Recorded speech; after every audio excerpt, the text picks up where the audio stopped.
नमस्कार दोस्तों, the daily broadcast में आप सभी का स्वागत है। आज डेट है 29 मार्च, यानी आज है होली। तो आप सभी को द डेली ब्रॉडकास्ट की तरफ से हैप्पी होली। आज की इस वीडियो में हम थोड़ी बहुत पढ़ाई भी करेंगे, क्योंकि होली के साथ साथ पढ़ाई भी करना हल्की फुल्की ज़रूरी है। तो आज की इस वीडियो में हम करेंगे एडिटोरियल सेक्शन का डिटेल एनालिसिस। खैर, आज तो एडिटोरियल काफ़ी सारे आए हुए हैं, लेकिन कुछ एडिटोरियल ऐसे हैं जो हमने पहले के न्यूज़पेपर में डिस्कस कर चुके हैं, तो उन्हें बार बार रिपीट करने से कोई ज़्यादा फायदा नहीं है। हम सिर्फ उन एडिटोरियल्स को देखेंगे जहां हमें थोड़ा बहुत डेटा जो है वो निचोड़ने को एक तरीके से मिलेगा, और हम उस डेटा को स्क्वीज करके पढ़ेंगे। तो चलिए वीडियो को स्टार्ट करते हैं इस इमेज के साथ।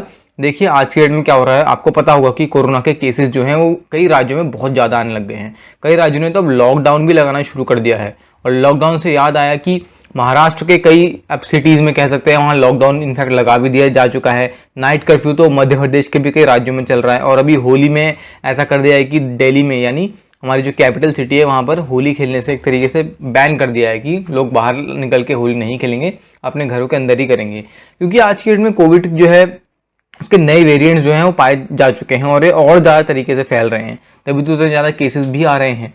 तो ये एक जो दिक्कत है ये सामने दिखाई दे रही है, और दिखाया जा रहा है कि किस तरीके से एक जो हेल्थ वर्कर है, यानी डॉक्टर जो है वो एक हाथ में वैक्सीन लेके बैठे हैं, लेकिन एक हाथ में कवच जैसा भी लेके बैठे हैं कि अब यहाँ पर जो नया वेरिएंट है इससे वैक्सीन द्वारा लड़ा जाए या इसको एक तरीके से डिफेंड किया जाए। यहाँ पर ये मेन दिक्कत है। तो हम ये चीज़ इस कार्टून में देख सकते हैं। तो प्लीज़ होली के दौरान भी जब आप अपने होली जब खेलेंगे, तो प्लीज़ अगर आप खेल रहे हैं अपने इलाके में तो सेफ्टी के साथ खेलिए, वरना अगर आपके वहाँ कोई गाइडलाइंस है तो प्लीज़ उसको फॉलो कीजिए। चलिए डिस्कस करते हैं 3 अलग अलग एडिटोरियल्स। पहला एडिटोरियल जो है दोबारा ये इलेक्टोरल बॉन्ड्स का जो इशू चल रहा है उसके बारे में बताता है कि किस तरीके से आज की डेट में सुप्रीम कोर्ट ने क्या क्या रीजंस दिए हुए हैं, और किस तरीके से इलेक्टोरल बॉन्ड्स जो हैं वो ओपेसिटी हम जैसे जो सिटीजन्स हैं उनको नहीं देते हैं। तो उनकी यहाँ पर बात की गई है।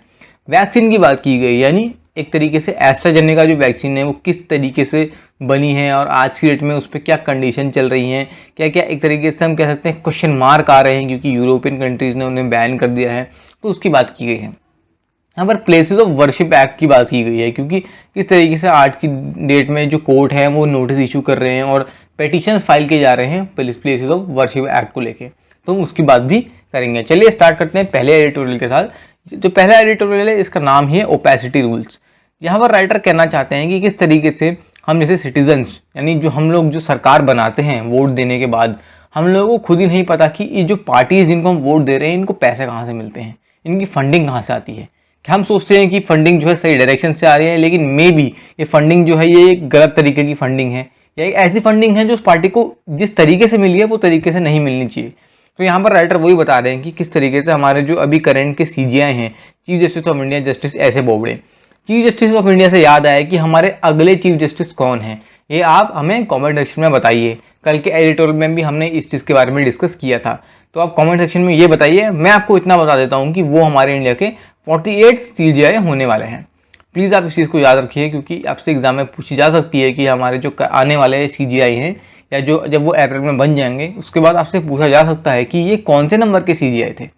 तो देखिए जो हमारे करंट के CJI हैं जस्टिस एस ए बोबड़े साहब, उन्होंने कहा कि इलेक्टोरल बॉन्ड जो हैं 18, 19, 20 जब भी मतलब इलेक्शंस वगैरह हुए तब इनको रिलीज़ किया गया। और एक तरीके से यहाँ पर बताया जा रहा है कि किस तरीके से अप्रैल 12, 2019 को जो कोर्ट का ऑर्डर था, क्या सेफगार्ड्स को लेके, किन सेफगार्ड्स को, इलेक्टोरल बॉन्ड के सेफगार्ड्स को लेके, वो एक तरीके से इम्प्लीमेंट किया जा रहा है और चीज़ें सही डायरेक्शन में ही चल रही हैं। लेकिन अब यहाँ पर एक तरीके से उन्होंने ये भी कहा कि अब हम एक ऐसा ऑर्डर बार बार तो देंगे नहीं जो इस सिस्टम को बार बार फेवर करता है। यानी एक तरीके से उन्होंने यही कह दिया कि इलेक्टोरल बॉन्ड्स का जो ये सिस्टम चल रहा है ये ठीक है, ऐसा यहाँ पर हमारे जो CJI साहब है वो कहना चाहते हैं। तो अब उन्होंने डायरेक्टली तो ऐसा वर्डिट कुछ दिया नहीं, लेकिन साफ साफ बता दिया कि हम एक ही ऑर्डर को बार बार तो रिपीट करेंगे नहीं ना। तो इसका मतलब वही है कि जो ऑर्डर पहले जो दिया था, जो वर्डिट पहले था, वही ऑर्डर, वही सेम चीज़ें अभी भी हैं। अब उसके बाद यहाँ बताया जा रहा है कि किस तरीके से 2019 में एक पॉलिटिकल पार्टीज का एक ऐसा तख्ता था जिन्होंने इलेक्शन कमीशन को मतलब ये चीज़ कही कि जो इस टाइप के कंट्रीब्यूशन से सही डायरेक्शन में नहीं जा रही हैं, क्योंकि जो रूलिंग पार्टी है वो क्या कर सकती है, जैसे BJP अभी रूलिंग पार्टी है, तो स्टेट बैंक के थ्रू ये जानकारी निकाल सकती है कि किस कंपनी ने कितनी फंडिंग करी है BJP को, और उससे अलावा ये भी निकाल सकती है कि कांग्रेस पार्टी या बाकी जितनी भी अपोजिशन पार्टीज़ हैं उनको किस कंपनी द्वारा कितनी फंडिंग मिली है। लेकिन बाकी जो पार्टियां हैं जैसे कांग्रेस हो गई, BSP हो गई, SP हो गई, जितनी भी और पार्टियां हैं ये पार्टी ऐसा पता नहीं लगा सकती कि बीजेपी को कितनी फंडिंग मिली है। तो देखिए गेम जो है वो एक तरफा हो जाएगा। एक पार्टी के पास पूरी इन्फॉर्मेशन है किसको कितनी फंडिंग मिली है, दूसरी पार्टीज जो है उनके पास इन्फॉर्मेशन नहीं है। उसके अलावा 2019 का जो इंटरिम ऑर्डर था उसमें यह बताया था कि जितनी भी पॉलिटिकल पार्टीज हैं उनको इलेक्शन कमीशन को एक ऐसा सील्ड कवर में, यानी एक टाइप का आप कह सकते हैं लेटर टाइप का सबमिट करना है। इसमें सारी डिटेल्स दी होंगी कि उनको किस कंपनी द्वारा कितनी मतलब इलेक्टोरल बॉन्ड्स द्वारा कितनी पैसा मिला है, कितना बैलेंस उनको मिला है, इन सब की डिटेल्स एक तरीके से दी जाएंगी। लेकिन राइटर कह रहे हैं कि ये भी उतना इफेक्टिव नहीं है क्योंकि इस चीज़ को बड़े आराम से ब्रीच किया जा सकता है। उसके अलावा यह बताया जा रहा है कि इसका जो मेन क्रक्स यहाँ पर ये है, क्रक्स तो मेन ये चीज़ है कि जितने भी कॉर्पोरेट डोनर्स हैं, यानी जितनी भी कंपनीज जो है इलेक्टोरल बॉन्ड से डोनेशंस करती हैं, उनके पास ये छूट है कि उनके पास उनको कितना भी पैसा डोनेट कर सकती है। देखिए कोई सीलिंग ही नहीं है, एब्सेंस ऑफ सीलिंग की बात की गई है। अगर कोई कैपिंग होती, कोई लिमिटेशन लगाई जाती कि इतना लाख रुपया या इतना करोड़ रुपया ही एक पार्टी, एक कंपनी जो है किसी पार्टी को दे सकती है, तब तो कोई बात भी होती कि किसी कंपनी ने चलो अगर एस्टिमेट भी लगाया है तो मैक्सिमम अगर दिया होगा तो जो अगर लिमिट 2 लाख की है तो 2 लाख ही दिया होगा, उससे ऊपर नहीं दिया होगा। लेकिन यहाँ कोई लिमिट ही नहीं है। अब इसमें जब लिमिट नहीं है तो इसमें दिक्कत क्या आती है कि पहले तो हम जैसे जो वोटर्स हैं हमको पता नहीं होता कि कौन सी पार्टी को किस कंपनी ने कितना पैसा दिया। देखिए इस चीज़ से हम ये रिलेशन निकाल सकते हैं कि हाँ पार्टीज और कंपनीज के बीच में क्या बॉन्डिंग है। जैसे अभी आपको पता होगा कि बीजेपी जो है, बीजेपी और अडानी का जो एक तरीके से वैसा कोई डायरेक्ट लिंक नहीं है, लेकिन जनता एक तरीके से लिंक बना रही है कि बीजेपी जो है सारे प्रोजेक्ट्स अडानी को दे रही है या अंबानीज को दे रही है। तो एक तरीके से जनता जो लिंक बना रही है, ये सही भी हो सकता है या एक मिसकंसेप्शन भी हो सकता है। अब ऐसा क्यों हो रहा है? क्योंकि चीज़ें ऑन ग्राउंड क्लियर नहीं है। तो देखिए इस टाइप की जो क्लैरिटी है ना तभी आएगी जब हम जैसे वोटर्स को पता चलेगा कि ऑन ग्राउंड कौन सी कंपनी कितना पैसा दे रही है। उसके अलावा इसके लूप होल का फायदा भी उठाया जा सकता है। कैसे? फर्जी कंपनी। आपको पता होगा कि इंडिया में एक फर्जी कंपनी बनाना कोई बहुत बड़ी बात है नहीं। तो देखिए ऐसा हो सकता है कि कोई भी पार्टी क्या करेगी, ढेर सारी फर्जी कंपनियां बना के अपने आप को ही खुद कॉन्ट्रीब्यूशन देंगी। समझ रहे हो आप? पैसा अपने आप को ही मतलब एक तरीके से वो जो पार्टी से फंड कर रही हैं, लेकिन किसके नाम पे? इलेक्टोरल बॉन्ड्स के नाम पे अपने आप को फंड कर देंगी ढेर सारी फर्जी कंपनियां बना के। तो देखिए ये भी इसका एक फायदा उठा सकती है इस टाइप की जो पार्टीज हैं। उसके अलावा एक तरीके से ये भी हो सकता है कि जितनी भी पॉलिटिकल पार्टीज हैं उनको जितनी डोनेशन मिली उस पर कोई क्वेश्चन मार्क उठा सकता नहीं है, क्योंकि ये सुप्रीम कोर्ट उस चीज़ को फेवर कर रहा है। तो कोई क्वेश्चन मार्क भी उठाएगा तो किस बेसिस पे उठाएगा? तो इस तरीके से राइटर कह रहे हैं कि समय आ चुका है कि कोर्ट को ये चीज़ पहचानने की जरूरत है कि इलेक्टोरल बॉन्ड जो हैं उस पर एक कैपिंग होनी चाहिए। उसका जो नेचर है वो सही डायरेक्शन में नहीं चल रहा है, और हम जैसे जो वोटर्स हैं उनका राइट टू नो वाला जो हमारा एक तरीके से आप कह सकते हैं राइट है, उसका हनन करता है, उसको ख़त्म करता है। तो इस तरीके से कोर्ट को इस चीज़ को समझने की ज़रूरत है और इसको सही डायरेक्शन में चीज़ों को करने की ज़रूरत है। चलिए बढ़ते हैं अगले आर्टिकल की तरफ, जहाँ एस्ट्राजेनेका वैक्सीन की बात की गई है। क्योंकि एस्ट्राजेनेका जो है वो काफ़ी लाइमलाइट में रह चुकी है। क्यों? आपको पता होगा यूरोपियन कंट्रीज़ में ऐसा हुआ कि एस्ट्राजेनेका वैक्सीन जब लोगों को दी गई उसके बाद काफ़ी ज़्यादा लोगों में से कुछ लोगों में ये पाया गया कि उनमें ब्लड क्लॉट्स थे। अब देखिए जब ब्लड क्लॉट्स आए तो डेफिनेटली ये हुआ कि यूरोपियन कंट्रीज ने उन देशों ने इस वैक्सीन को बैन कर दिया। अब WHO और यूरोपियन यूनियन इन सब ने अपना वर्डिक्ट भी दिया, मतलब वर्डिक्ट तो नहीं कह सकते, अपना स्टेटमेंट दिया कि क्योंकि इतने लाखों लोगों को वैक्सीनेट करने के बाद करीब सिर्फ 40 लोगों में ब्लड क्लॉटिंग देखी गई है, तो इसको तुम डायरेक्टली वैक्सीन का एक तरीके से साइड इफेक्ट नहीं कह सकते। लेकिन क्योंकि वो तो मान चुके थे इस चीज़ को कि ब्लड क्लॉट वैक्सीन की वजह से ही हुआ है, तो उन्होंने इसको बैन कर दिया। राइटर बता रहे हैं कि किस तरीके से एस्ट्राजेनेका वैक्सीन जो है वो बनाई किसने थी? वो ऑक्सफोर्ड यूनिवर्सिटी में डेवलप की गई थी, और एक्चुअली में वो चिंपांजी का जो एडेनोवायरस का स्ट्रेन था उसके डेटा पे बनाई गई थी। और ये था कि ये इस तरीके से बनाई गई थी कि ये ह्यूमंस में आगे जाके ये जो स्ट्रेन है रेप्लिकेट नहीं होगा, तो इसलिए चिंपांजीज के लिए बनाई गई थी। लेकिन जब कोरोना आया तो फिर इस वैक्सीन को आगे भी बढ़ाया गया डेवलपमेंट्स के साथ। अब देखिए ऑक्सफोर्ड की जो टीम है वो काफ़ी टाइम से इस वैक्सीन पे वर्क कर रही है। अब ऑक्सफोर्ड ने अलग अलग कंपनीज के साथ काम किया है। CEPI नाम की भी कोई कंपनी है उसके साथ काम किया है। Bill and Melinda Gates foundation के साथ भी उन्होंने काम किया है। तो डेफिनेटली ऑक्सफोर्ड ने मल्टीपल कंपनीज के साथ काम किया है। लेकिन इसमें दिक्कत क्या है? देखिए उन्होंने पहले तो इन कंपनीज के साथ काम किया, जब बात नहीं बनी तो उन्होंने एक अमेरिकन कंपनी MERC के मर्क के साथ भी काम किया। लेकिन उसके साथ बात भी नहीं बनी, तब जाके उन्होंने एस्ट्राजेनेका नाम की कंपनी के साथ काम किया। अब एस्ट्राजेनेका एक्चुअल में हमने तो उसको वैक्सीन के नाम पे ही सुना है, लेकिन ये कंपनी है किस चीज़ की? ये नेजल फ्लू स्प्रे की कंपनी है। देखिए कहाँ वैक्सीन की बात हो रही है यहाँ पर, मतलब कह सकते हो कि इतनी हाई लेवल पे बात चल रही है और ऐसी कंपनी के साथ कोलैबोरेट किया जिसको सिर्फ नेजल फ्लू स्प्रे बनाने का ही एक्सपीरियंस है। चीज़ें कितनी देखो गलत डायरेक्शन में गई। जो बड़ी बड़ी कंपनी थी जिनको वैक्सीन बनाने की बहुत आप कह सकते हैं स्किल था, उनके साथ बात नहीं बनी तो सिर्फ एक नेजल स्प्रे बनाने वाली कंपनी के साथ कोलैबोरेट करके वैक्सीन को लॉन्च कर दिया। चलो ठीक है, कोई बात नहीं, हमें इस तरीके से क्रिटिसाइज भी नहीं कर सकते क्योंकि हमें नहीं पता ऑन ग्राउंड कौन सी वैक्सीन किस तरीके से अपनी वर्क कर रही है, क्योंकि कई कंट्री ऐसी हैं जो एस्ट्राजेनेका को ही यूज़ कर रही हैं और डेफिनेटली रिजल्ट्स दिखाई भी दे रहे हैं। ऐसा राइटर का यहाँ पर ओपिनियन है जो मैं आपको अभी बताया। तो अब यहाँ पर बताया जा रहा है कि जो एस्ट्राजेनेका की पहली रिपोर्ट थी इसने 70% एफिशिएंसी दिखाई और काफ़ी अच्छी एफिशिएंसी थी ये, लेकिन कुछ और रिजल्ट से पाया गया कि इस वैक्सीन की जो एफिशिएंसी है 90% के आसपास भी लाई जा सकती है थोड़े बहुत इंप्रूवमेंट के साथ। यानी वैक्सीन जो है वो बुरी नहीं है, बस इंप्रूवमेंट की ज़रूरत है। वैक्सीन का जो डेटा है वो यूके की जो medicine and health care product regulatory agency है उसने इसको रिव्यू किया था और उन्होंने ही इसका इमरजेंसी ऑथराइजेशन दिया था। अब इमरजेंसी ऑथराइजेशन पे डिफरेंट ओपिनियंस हैं। कल परसों के एडिटोरियल में हमने देखा कि राइटर ने इमरजेंसी ऑथराइजेशन की वजह से वैक्सीन को क्रिटिसाइज किया कि जब ये इमरजेंसी के लिए ही बनी है तो हम इसको इतने खुलेआम लोगों को क्यों दे रहे हैं। राइटर का ये ओपिनियन था। और कुछ राइटर्स का ये ओपिनियन रहता है कि क्योंकि हमारे पास टाइम कम है, हमें जानें बचानी है, तो इमरजेंसी यूज़ जो है वो ठीक है। तो वेरी करता है राइटर टू राइटर, ये डिपेंड करता है कि आप इन चीज़ों को पढ़ के क्या ओपिनियन बनाते हैं। अब ये जो डेटा है ओवरऑल वर्ल्ड हेल्थ ऑर्गेनाइजेशन ने इसको रिव्यू किया और यूरोपियन मेडिकल एजेंसी ने भी इसको रिव्यू किया। जैसा मैंने आपको भी बताया था ना, जो ब्लड क्लॉट्स हुए थे यूरोपियन कंट्रीज में, उस चीज़ को रिव्यू किया था और उसके बाद बताया कि डेफिनेटली इसको यूज़ कर सकते हैं क्योंकि ब्लड क्लॉट्स जो है वो वैक्सीन से रिलेटेड नहीं है। अब उसमें से कई यूरोपियन देशों ने इस वैक्सीन को यूज़ करने से मना कर दिया। क्यों? उनके अकॉर्डिंग डेटा जो है वो कम था, लैक ऑफ डेटा, यानी क्लिनिकल ट्रायल का डेटा वो मांग रहे थे कि कितने ट्रायल्स हुए हैं, रिजल्ट क्या आया है। उसका डेटा था लेकिन कम था। क्यों कम था? क्योंकि वैक्सीन जो थी इमरजेंसी यूज़ पे निकाली गई थी। अब डेटा कम था तो डेफिनेटली इन कंट्रीज ने इसको यूज़ करने से मना कर दिया। जैसे हमने ब्लड क्लॉट्स की बात की गई और उसके अलावा हेमेटोलॉजिकल साइड इफेक्ट्स भी ऐसे था कि देखे गए थे। लो प्लेटलेट्स जो हैं वो बनने लगे थे लोगों के शरीर में। तो ये मेजरली कुछ यूरोपियन कंट्रीज में हुआ और उसकी वजह से उन्होंने इस चीज़ को बैन कर दिया। लेकिन क्योंकि बैन कर दिया तो इसकी वजह से वैक्सीन का नेगेटिव इम्पैक्ट वर्ल्ड पे नहीं जाना चाहिए, क्योंकि वैक्सीन में पोटेंशियल है। भले ही इमरजेंसी ऑथराइजेशन के लिए रिलीज़ की गई है लेकिन 70 to 90% की अगर एफिशिएंसी दिखा रही है और उसके अलावा ऐसा तो नहीं है कि वैक्सीन कहीं से उठा के ले आए हैं। साइंटिस्ट ने इस पर पूरा वर्क किया हुआ है और उसके बाद ही वैक्सीन बनी है। तो राइटर कहना चाहते हैं कि वैक्सीन में डेफिनेटली पोटेंशियल तो है।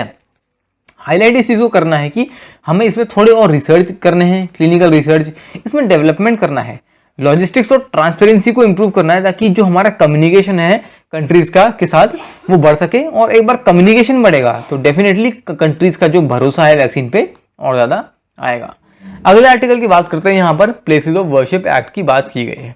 देखिए प्लेसेस ऑफ वर्शिप एक्ट 1991 जो था उसमें मैं आपको बता देता हूँ उसका सिंपल प्रावधान ये था कि जितनी भी मतलब प्लेसेस ऑफ वर्शिप हैं, जैसे मस्जिद हो गया, मंदिर हो गए, गुरुद्वारे हो गए, वो जब 15 अगस्त 1947 की डेट के तक, यानी 15 अगस्त 1947 तक उनकी जो कंडीशन थी, यानी अगर मंदिर है तो वो मंदिर ही रहेगा, मस्जिद है तो मस्जिद ही रहेगा, तो इस डेट में उनके जो कंडीशन होगी वही कंडीशन उनकी ज़िंदगी भर चलेगी। जो मंदिर है वो मंदिर ही रहेगा, जो मस्जिद है वो मस्जिद ही रहेगा।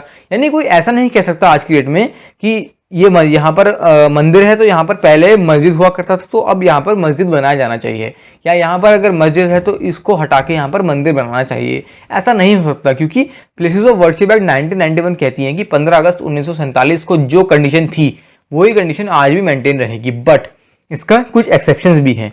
अब आप मुझसे कहेंगे कि अगर 15 अगस्त 1947 को जो कंडीशन थी वही अगर सेम कंडीशन रहेगी प्लेसेस ऑफ वर्शिप एक्ट के अंडर में, तो जो राम जन्मभूमि का इशू है, क्योंकि वो तो उस पॉइंट ऑफ टाइम पे आप कह सकते हैं मस्जिद था, जब उसको एक तरीके से तोड़ दिया गया था तो उस पॉइंट ऑफ टाइम में मस्जिद था, तो आज की डेट में वो मंदिर कैसे बना? वो इसलिए हुआ क्योंकि राम जन्मभूमि का जो इशू था वो इस एक्ट का क्या था? एक्सेप्शन था। अब ये एक्सेप्शन क्यों था? ऐसा क्या हुआ कि इसको एक्सेप्शन दे दिया?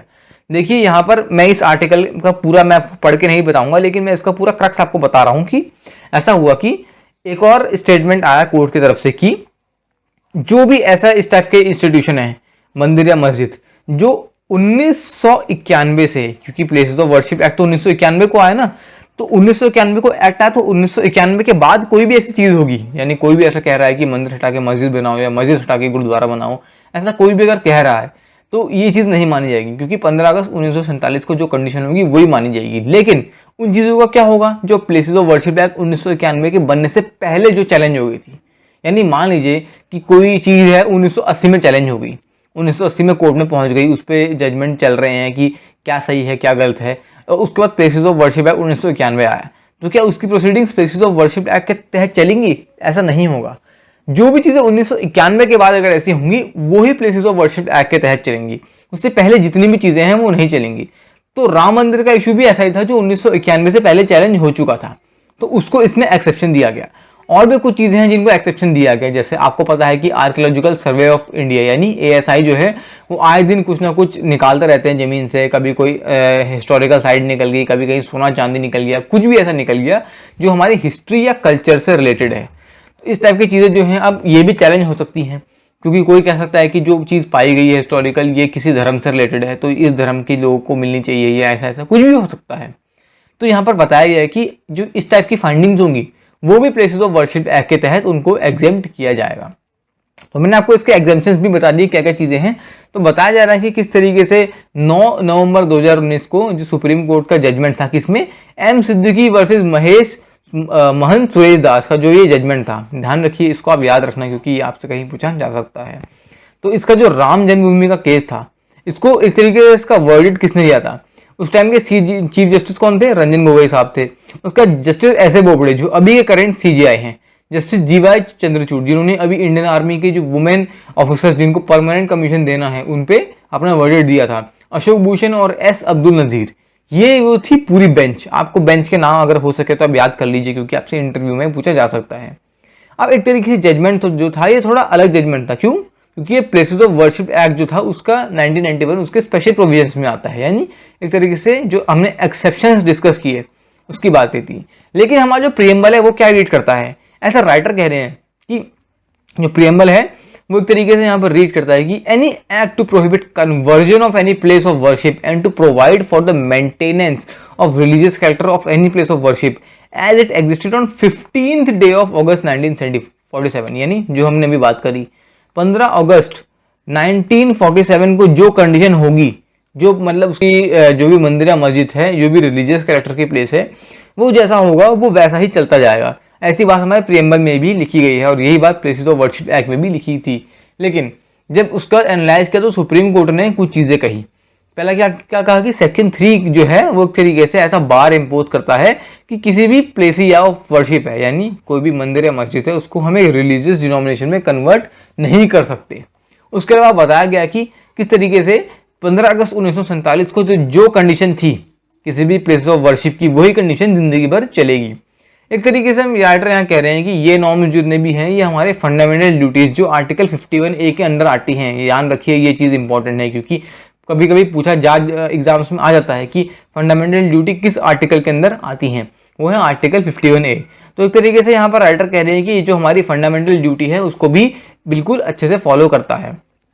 अब राइटर बता रहे हैं कि किस तरीके से इलाहाबाद हाई कोर्ट का जो जजमेंट था, किसमें justice DV Sharma of Allahabad high court ने जो जजमेंट दिया था प्लेसेस ऑफ वर्शिप एक्ट 1991 में, उन्होंने एक तरीके से कहा कि जो बात हमने अभी थोड़ी देर पहले डिस्कस करी कि जितने भी केस 1991 से पहले कोर्ट में चैलेंज हो चुके हैं वो लोग वो सारी चीजें इस एक्ट के अंदर नहीं आएंगी। जो बात मैंने आपसे ये जो राम जन्मभूमि का था उसकी बात की, जो चीज 1991 से पहले चैलेंज हो गई यानी प्लेसेस ऑफ वर्शिप एक्ट के आने से पहले चैलेंज हो गई, वो एक तरीके से इस एक्ट के तहत उनका जजमेंट नहीं होगा। उनका जजमेंट सुप्रीम कोर्ट अपने तहत जो भी होगा वो देंगे।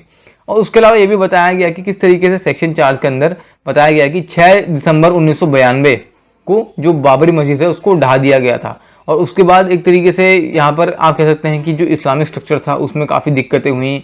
हम कह सकते हैं कि जो हमारा रिलीजन था यानी जो आपस में हिंदू मुसलमान जो भाई भाई हैं वो उस टाइम लड़ पड़े थे आपस में। तो एक तरीके से ये कह सकते हैं कि हमारे देश में कंडीशन जो है बहुत ख़राब हो गई थी क्योंकि जो रिलीजियस टेंशन जो थी वो थोड़ी जो आपस में बढ़ गई थी।